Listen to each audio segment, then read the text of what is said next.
ابراہیم لنکن نے اپنے بیٹے کے استاد کو ایک شورائے آفاق خط لکھا جو پاکستان کے تمام والدین کو ضرور پڑھنا چاہیے۔ ابراہیم لنکن نے اپنے بیٹے کے استاد کو لکھا، میرے بیٹے کو وہ طاقت عطا کرنے کی کوشش کیجیے کہ ہر شخص کی بات سنیں، لیکن یہ بھی بتائیے کہ جو کچھ سنیں اسے سچ کی کسوٹی پر پرکھے اور درست ہو تو عمل کرے۔ اسے دوستوں کے لیے قربانی دینا سکھائیے۔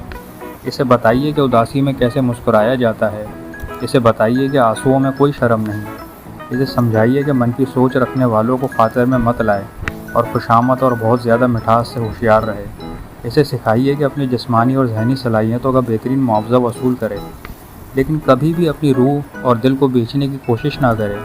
اسے بتائیے کہ شور مچاتے ہوئے ہجوم کی باتوں پر کان نہ دھرے، اور اگر وہ سمجھتا ہے کہ وہ صحیح ہے تو اپنی جگہ پر قائم رہے، ڈٹا رہے۔ آپ اس کے استاد ہیں، اس سے شفقت سے پیش آئیے، مگر پیار اور دلاسا مت دیجیے، کیونکہ یاد رکھیے خام لوہے کو بھڑکتی ہوئی آگ ہی فولاد بنایا کرتی ہے۔ اسے سیکھنا ہوگا کہ ہر شخص کھرا نہیں ہوتا، لیکن اسے یہ بھی بتائیے کہ ہر غنڈے کے مقابلے میں ایک ہیرو بھی ہوا کرتا ہے، ہر خود غرض سیاستدان کے مقابلے میں ایک دوست بھی ہوا کرتا ہے۔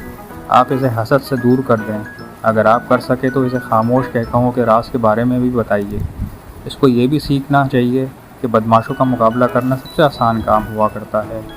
اگر آپ بتا سکیں تو اسے کتابوں کے شہر کے بارے میں بتائیے، لیکن اسے اتنا وقت ضرور دیجیے کہ وہ آسمانوں پر اڑنے والے پرندوں کے دائمی راز، شہد کی مکھیوں کے سورج سے تعلق اور پہاڑوں سے پھوٹنے والے پھولوں پر بھی غور کر سکے۔ اسے بتائیے کہ اسکول میں نقل کر کے پاس ہونے سے فیل ہو جانا زیادہ باعزت ہے۔ اسے بتائیے کہ جب سب کہتے بھی رہیں کہ وہ غلط ہے تو اپنے خیالات پر پختہ یقین رکھے۔